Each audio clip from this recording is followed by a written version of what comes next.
Well, playing is apparently optional when you play for the Philadelphia 76ers, as tonight they face off whoever's available against the Indiana Pacers. Welcome to the PHLY Sixers Pregame Show on a Saturday night hoops in Indianapolis with the Sixers taking on the Pacers. Our show is always presented by the great people from Bet365. We'll get to them a little bit more later on, but they are our presenting sponsor. Download the Bet365 app using code PHLY365 when you sign up. Whatever the moment, it's never ordinary at Bet365.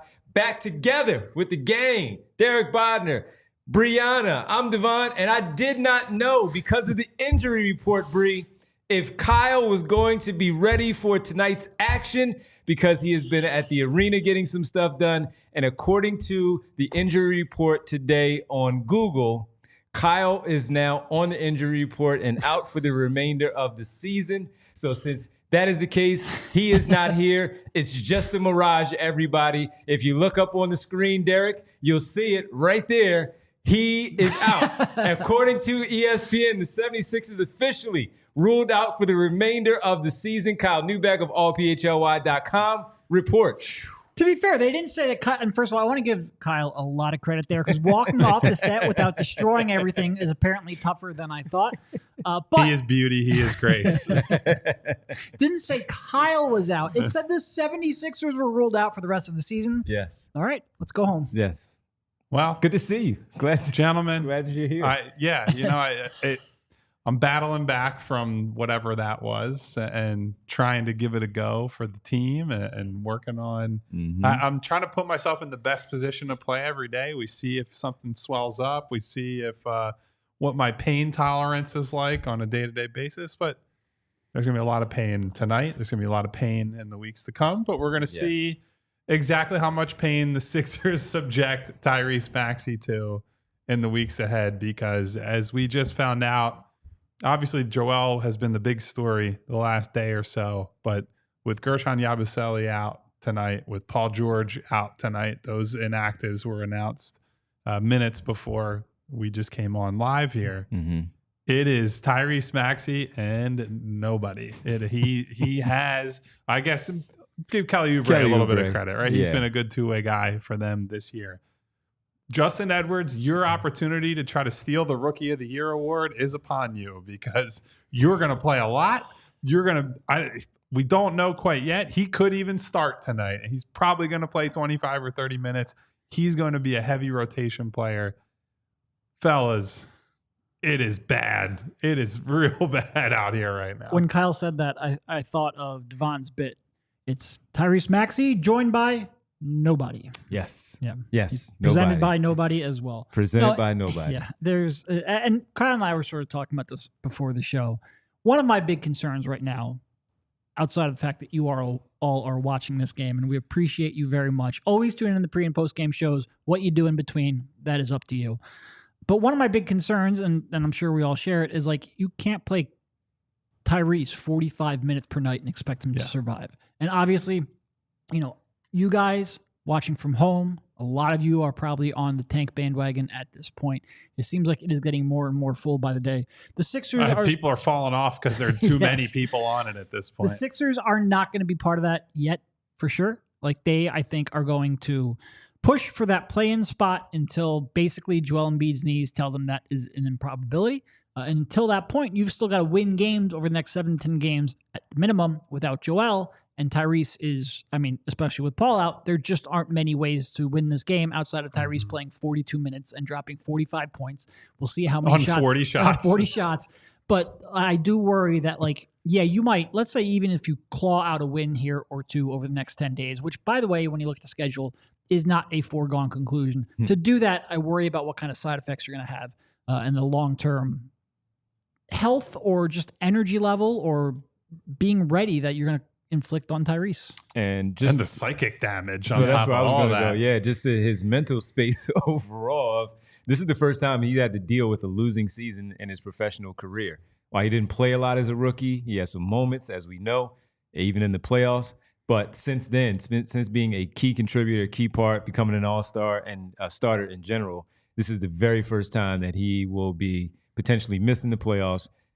getting all these losses tacked onto his name, and then taking the lumps that he's taken as the number one option on offense, and then just overall just looking at how it's all playing out with this team. So to be clear, for all of the unavailable people tonight for the Sixers, Joel Embiid, Paul George, Gershon Yabusele, Kyle Lowry, Caleb Martin, KJ Martin, and Andre Drummond, as Kyle was saying to F. Chillaxing in the chat, is available tonight.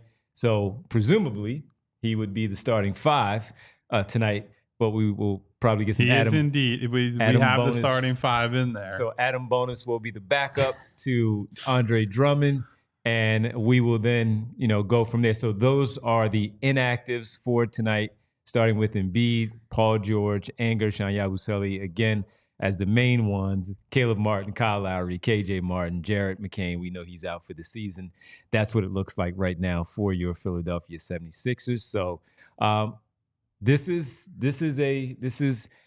we keep saying they're 9 games under 500. We were just talking a few days ago, about a week and a half ago, where they were somewhere at 4 games under 500, where it looked like, hey, they might be able to catch up and do what they're supposed to do because what a delusional time we were living in. We were like, man, but because they're cruising. Joel's healthy. They're playing well. What December showed us of 9-3 and the 8 in the last 10, and then 9 of their last 11, 9 of their last 12. They were playing some really good basketball, and we got pulled in for a very good reason because he was playing. He looked really good. They beat the heck out of the Brooklyn Nets, and we were looking at that stretch that started there, as Rich likes to say, starting there with that 5-game stretch, beginning with them coming back east from the 6-game trip, Brooklyn being the final leg of it, getting that win, then facing a Phoenix team that has so many problems. Then you go on to Washington, New Orleans, and possibly Orlando, even with Paolo coming back. They're still banged up. Jalen Suggs, Franz Wagner, all these, the 2 Wagner brothers in general, where there's an opportunity. So we were well within our right to look at them coming off that month of December with the stretch that they had, getting that win against Brooklyn, looking at what was happening for the 3 games at home. And not expecting that, Joel just has a random injury. Yes. That they still haven't even been able to pinpoint, this is when it was aggravated. And then, by the way, when he finally feels better, that knee flares up again. It's like, you got to be kidding me. Right. So, I mean, we were well within our right, Derek, to keep looking at the schedule and thinking that this might be their spot. No, 2 weeks ago, there was still hope for this season. I'm not going to tell you there's no hope because I guess maybe it's just me coping because we have to do a lot of shows. But I'm not going to tell you there's no hope. Weird things happen. 2 weeks ago, there seems like there was justifiable hope, is I guess the way that I would phrase it. Because they were, 10 of 13. They were clawing their way back. The 6th seed was real close. Joel Embiid was playing consistently and also consistent basketball. And when that happens, everything is just completely different. Unfortunately, it's been, what is this, the 7th game in a row without him? 8th game? It doesn't matter. I believe it's 7. We're losing complete track of time here. And they've just, time and time again, have shown that they're not a competent basketball team. They are a lottery team without Joel Embiid. No matter what changes, and you can have Tyrese out there, you can have Paul George out there. I've said this in the recent days. When they're on the floor together, they have actually been competent, but the moment you move either one of them from the lineup, all of a sudden everything falls apart because the depth on this team is just tragic. And you're trying to win game with half of that tragic depth not available. So we'll see how it goes. Tune in. I would say this is the first time all year I legitimately feel bad for Maxey, where there was still a little bit of leading into this, right? The first few months of the season where it's mostly no Joel, but you get Paul back and you have most of the role players. It's at least all right, I'm not expecting to go out and be, 10 games over 500, but I thought they should have been competitive and I was disappointed in him. And I have made him one of my main sources of criticism this year, rightfully so, right? He's a very good player who has underperformed versus expectations, and they haven't been as good as they needed to be. But now he's in a spot where there is just, even against, it could be a bad team they're playing tonight. Sending Tyrese out there with the group that he's going to go out there with and asking him to lead that team to respectability, let alone to wins, is just asking for failure, Yes. right? There is just no way outside of outlier shooting performances or Tyrese becoming a player that he just has not been, and that's not an insult to him. There's just no realistic path for them to win and for him to perform at a high enough level, right? Because the Pacers or any other team in a situation like this, he is going to play in a starting lineup with Eric Gordon, Drummond, Ricky Council, and Kelly Oubre. You can sell out against Tyrese Maxey on basically any ball screen and just say, we don't care who gets the ball out of that group. Maybe you're a little fearful of an open Eric Gordon catch and shoot three because he's shot well recently. But also, if the biggest fear from trapping someone is the 36-year-old bench shooter going off on you, I think you probably live with that. And that only gets worse as you go further down the line, right? The second you go to the bench and it becomes Maxey and has played well lately, but Justin Edwards or Maxey and Jeff Doughton or Maxey and Adem Bona in a pick and roll, right? When Adem Bona is catching the ball on a short roll by the free throw line and then has to make a decision, we can yuck it up when it's a game where he's only playing 10 minutes. Adem Bona might have to play 15 or 20 minutes tonight because Andre's coming off a long injury layoff. So Tyrese, no matter who he's playing with in this game, no matter what the configuration is, they can sell out to stop him at every level of the floor. If he beats initial defense at the point of attack, guess what? Just throw 3 and 4 bodies at the paint at him and say, somebody else beat us and make a shot. Like, that is the style of defense that's going to be played against him tonight. It'll happen quite a bit moving forward. And I'm glad that Derek brought up that point that we were talking about before the show.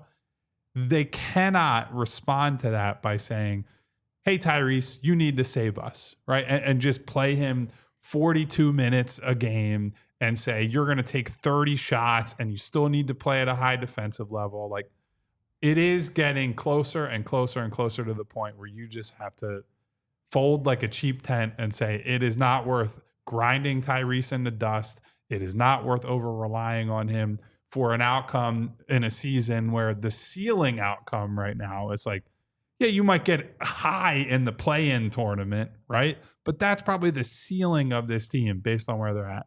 That is a bad place to be. You brought up the lineup. That Ricky Council, Kelly Oubre, Andre Drummond lineup might be the worst shooting front court of the last 25 years in the NBA. I cannot remember shooting this tragically bad. Because you brought up Kelly earlier as like, yeah, it's Tyrese and a bunch of guys. I should at least mention Kelly. He's a good two-way player. He's shooting 27% from three-point range this year, and he is by far the best shooter out of that group because Ricky only shoots from 34 feet from the basket. Yeah. So you almost cross him off. Nobody's defending him out there. Well, so does Eric, but he is actually qualified to shoot from there. Every time Eric makes one of those shots, so I get worried that Ricky's like, I can do that. That's my wheelhouse. A little side-eye action. Yeah. No, it is like, it's one thing when we would, I think we focus a lot, and we were talking about this in the Discord the other day, to the PHLY diehard Discord. Go sign up if you haven't. But it's, when you look, I think a lot of our, I don't even want to call it frustration. We overanalyze Tyrese a little bit because he was the only one who could make this team look functional. He was the only one with the skill set to really bend the defense. He was the only one to really, create advantages and then create scoring opportunities out of it. Paul George, as good as he has been throughout his career, he is not really an advantage creator at this stage. So the frustration comes from, I think, mostly that Tyrese was the only one who even had a chance of making this look respectable, and also because that, that distribution, that playmaking is so crucial to his development, and something I think we've been focusing on here really for the last 2 years, ever since Harden left. That, it is, we were hoping to see it, but now when you start looking at it, to your point, there is nothing, no matter what happens with this lineup, you cannot hold Tyrese accountable because this is not a serious lineup on the floor right now. I mean, we can still look at things that he's doing and say, we can track progress and whatnot, but it's all like, in no way am I basing my evaluation of Tyrese Maxey on what he can do with Ricky Council, Kelly Oubre, and Andre Drummond. And that's the thing, right? It's like the shame of it for not just us, but like the team, is you're not learning anything about Tyrese as a primary or close to primary initiator from stretches like this, right? This is just, you're hoping and praying. You're on your knees by your bed if you're Daryl Morey at night, like, please, for the love of God, let him just go on a scoring explosion and bail us out right now and try to do something positive and generate something positive for the organization. Because otherwise, like, there's nothing to learn from. If Maxey scores 50 tonight, great. He did that. That's just like survival mode, whatever. That says nothing about how he's going to run the team, if he can lead a team by himself, and how you need to build around him. Some of this is going to come down to pure luck, and it's unfortunate. When we come back, we'll talk about Nick Nurse channeling his inner Tom Thibodeau with Maxey's minutes. We'll get into the tough schedule, and we'll get into our Bet365 picks. On the other side, all of that right here as the Sixers get ready to take on the Pacers without Paul George and Yabusele. We'll do it all when we get back right here on the PHLY Sixers Pregame Show presented by Bet365. All right, first up, we want to tell you about Ace Hardware, because if your pipes are leaking like the Sixers perimeter defense, at Ace Hardware Home Services, they're around the block with everything you need to fix it, including the person to do the fixing. If you've got an air conditioning issue, they've got a person for that. If you've got a faucet you said you would fix last fall, they've got a person for that too. Because now they're not just the helpful hardware folks, they're also the helpful home service and repair folks. From plumbing to heating and cooling, they've got the trusted pros to keep you humming all year long. At Ace Hardware Home Services, they're bringing the helpful home, the helpful you love, from the store to your front door. Visit Ace Hardware Home Services online at www.acehardwarehomeservices.com to get you started on your next project. And we also have to thank our good friends at Golden Nugget Jewelers.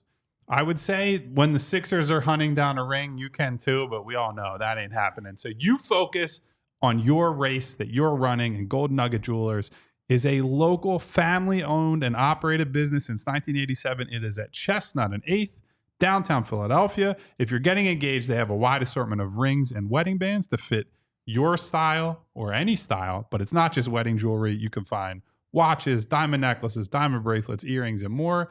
If you can't tell, I got the gold watch, I got the gold ring, got a gold chain on under here.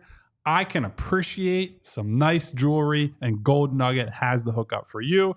You deserve an expert and the best price. Golden Nugget Jewelers, where Philly gets engaged. Head over to goldennuggetjewelers.com to learn more.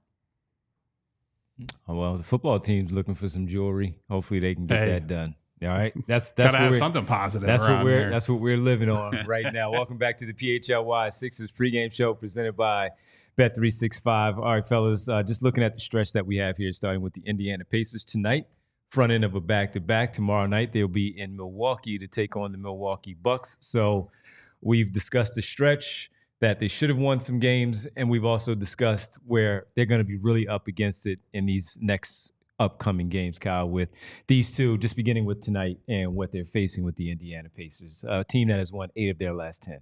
Yeah, and one of the recent losses was one of the back-to-back mini-series things against Cleveland, right? They beat Cleveland, and then Cleveland came back and stole the next one. So that's the best team in the East on record right now. So Indiana being as good as they've been and getting a signature-type win like that shows you a lot about where they're at.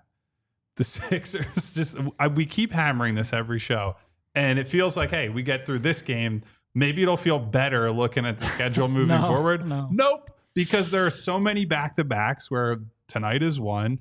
Then Tuesday in Denver, that's a third game in 4 nights. And so maybe that's a little bit of the calculus of sitting guys like Yabusele and George tonight. You would hope, hey, maybe they can play Sunday and Tuesday because Joel's not going to play.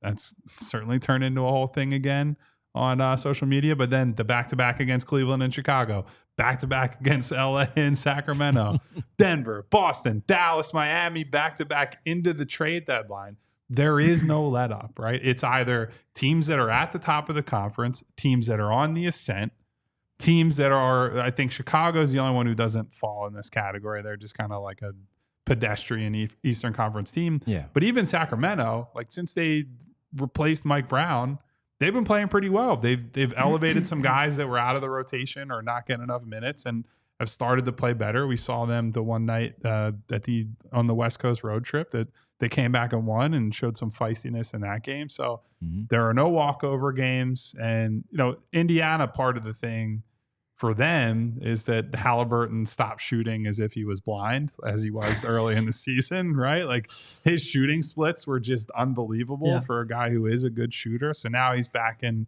not in 40% range, which is where he's been at times, but for the season, he's at 36% on 8 attempts per game. He is not playmaking quite as much as last year, but some of that is, Siakam is a more integral piece of their team, isn't just coming in at the deadline and trying to fit in. He's been, incorporated, where a lot of nights he's the leading scorer and the head of the snake for them. So they're starting to figure things out and working on combinations and whatnot. They've had guys healthier, right? Like they were having issues at the start of the season with injuries and whatnot. So they are a much different and better team than they were when the Sixers played them last time. And so this road trip, this, 3-gamer, does not start off with an easy one. And especially like Indiana is a team that, as we know, now they're not playing quite as frenetic a pace this year, but I would imagine Haliburton, Rick Carlisle, the brain trust there, you look at a team that's coming in shorthanded and you say, let's run these guys to death, right? Because if they have to play someone like Maxey 38, 40 minutes to even have a chance, your mission is like, hey, we're making that guy work hard when he's on the floor, and we're going to test his endurance, test the team's endurance so that we make them quit by the third or fourth quarter. You brought up their recent play. If you go back even farther, they are 13-4 since the middle of December. 6th in offense, 4th in defense over that stretch, which I don't think anybody expects Indy to be that high defensively. And Haliburton, to your point, over that stretch, 19.1 points, 9.4 assists, 40.2% from three-point range. So he is shooting like he did to start last year. Yep. Obviously, that makes a massive difference for them. This is the third game of the 4-game series this season. Game 2, the 76ers hosted the Pacers after their first win of the season, actually, which was that overtime win, as we know, Tyrese Maxey going off for 40 in the overtime against the Pacers. On December 13th, the Sixers hosted the Pacers, losing 121-107. Haliburton coming into that game, even though he shot well in the overtime period to help Pacers keep up with the Sixers in that overtime, he had 32 in that game in Philadelphia. Both you and Derek there for that game where the Sixers lost 121-107. Tonight is game 3. Game 4 will be on March 14th back in Philadelphia, and who knows where the Sixers and the Pacers will be, respectively, for those two teams at that time. So just looking at the stretch, though, it's nasty. And as you just ran it all the way up to the trade deadline, we keep talking about, all right, they got 13 games, they got 12 games. I'd imagine just right now, not even looking at where the Sixers are, they probably have about 11 to 12 games remaining before the All-Star break. 11. I mean, for the trade 11, deadline. exactly. Okay. Including tonight. So 11 games until the trade deadline, and you just ran off a list of playoff teams that are all fighting for seeding purposes in their respective conferences.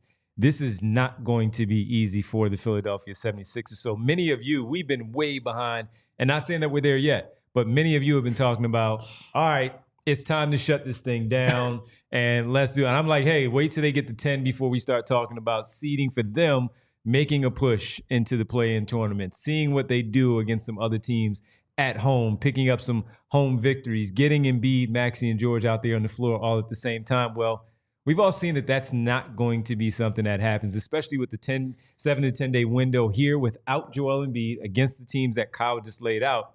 This is going to be a very, very difficult stretch for the Philadelphia 76ers. And I understand where a lot of people can really decide, all right, now it's time to wave the white flag, throw their arms up in the air and say, I'll just watch just to watch because I know the product is not going to be good. I'm not going to see all the stars that I want to see.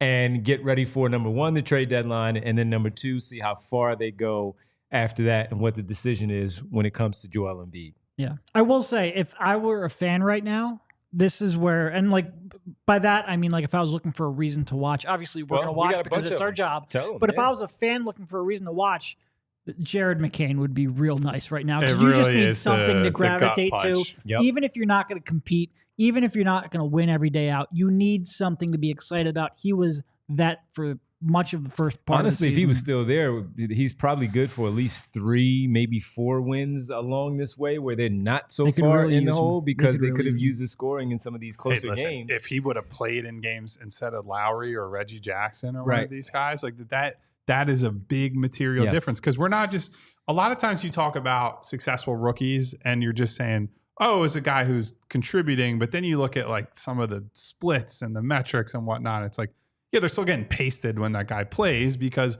rookies are bad defenders. Rookies are not particularly savvy on offense. And Jared was fighting against that narrative, right? Like he was offering like real offensive playmaking, real creative juice. Defensively, there were issues, right? But I think by and large, the offense was so good that stuff didn't matter. He can't save everything. Yeah, and I think we also believe, like, look, one, his primary responsibility is not defensively, right. And two, he at least had the want to. Like the desire was there, and the intelligence we all see is there as a basketball player. So give him more reps, give him more time, and he'll get better. Now, the only real developmental story that we're tracking right now is Justin Edwards, right? And this is not disrespecting Justin, but he is not that caliber of guy. Right now, it's just like, oh, he played a couple good games, and maybe he can be a rotation player. Whereas with Jared, we were sitting here like, this guy looks like he could be a core piece for the team moving forward, and he might change the trajectory of the future or even the immediate needs the team had, right? Because all of us now are in this boat where we say, boy, do they need a backup ball handler if they're going to, do anything, making the playoffs, making a run in the playoffs, however you want to frame it, because he was out. With Jared in the mix, you don't even worry about that. I'm just saying that's the backup point guard in the playoffs. Yeah. Figure out your other needs. And so his injury has been a bummer for short-term results. It's been a bummer for tracking long-term development of a prospect.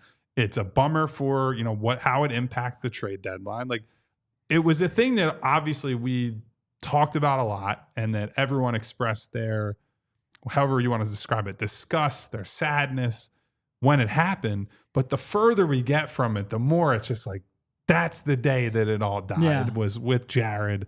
All the good vibes just right down the tubes. I'll never forget, we had a show. It must have been days before he got the injury. And we're sitting here going through lineups. And we're like, well, you got to have Jared on the floor when Max is on the floor so you can run Maxey off ball a little more. You obviously got to have Jared on the floor when Maxey's on the bench because he needs somebody to dribble and pass and shoot. And you got to tie Jared to Embiid's hips so that those who can form chemistry because their skill sets are perfect together. And it's like, oh, I guess he's just critical in every lineup they throw out there, and then boom, he's gone. Yeah, we've come a long way. So Justin Edwards, no pressure. You got to be the fun, promising story right now, buddy. We've come a long way from June draft night where we were having our questions of the conversation. Connect. Summer league where he wasn't playing well, and we get to the season and training camp. Yeah, he's been the best player in camp. You're lying. Well, he's been the most important player since a lot of these guys have been in and out of the lineup. All right, let's get to our Bet365 pick segment brought to you by Bet365. And download the Bet365 app. Use code PHLY365 when you sign up. Whatever the moment, it's never ordinary at Bet365. We always tell you the truth on this show. Pregame, when I sent Bree these picks, Paul George was part of the parlay. When things changed, the lineup was still up in the air. They didn't have all the names yet on Bet365. So as a result, we have one left. And that is Tyrese Haliburton over 8.5 assists. That feels safe to me. I'm rolling with gambling givens on this one. So again, being transparent, Paul George, I think it was 2.5 threes for this game with Tyrese Haliburton for the same game parlay. But with things so up in the air, not knowing where things were going, I look at it last minute. I see Ricky Council and Eric Gordon and Andre Drummond. Bree, let's just leave it as is at Tyrese Haliburton for right now. We can't even do our Bet365 segment anymore because they don't know who's going to play in the game. They didn't know. And it's not their fault. It's not their fault at all. That is our Bet365 picks. Again, for the pick segment, use code PHLY365 when you sign up. Whatever the moment, it's never ordinary. At Bet365 must be 21 plus and physically located in Pennsylvania. If you or someone you know has a gambling problem and wants help, call or text 1-800-GAMBLER. All right, fellas, that should do it for us. Any last minute thoughts before we get out of here? Tyrese, good luck out there, buddy. Go Birds. Go Birds. All right, when we come back, it'll be after the show. We've got a super chat just dropped. Marcus Blackstock saying, Kyle, Devon, Derek, I respect the hell out of all of what you do for bringing us the content, but Morey and Harris are toxic liars. Toxic liars. And toxic liars. Thank you, Mark. Marcus, we appreciate it, buddy. Thank you, my friend. We'll be back. Hope to see you, Marcus, and everybody else. For Derek and Kyle and Bree, I'm Devon. We'll be back after the game for postgame right here on the PHLY Sixers postgame show presented by Bet365. We all silly like the mayor.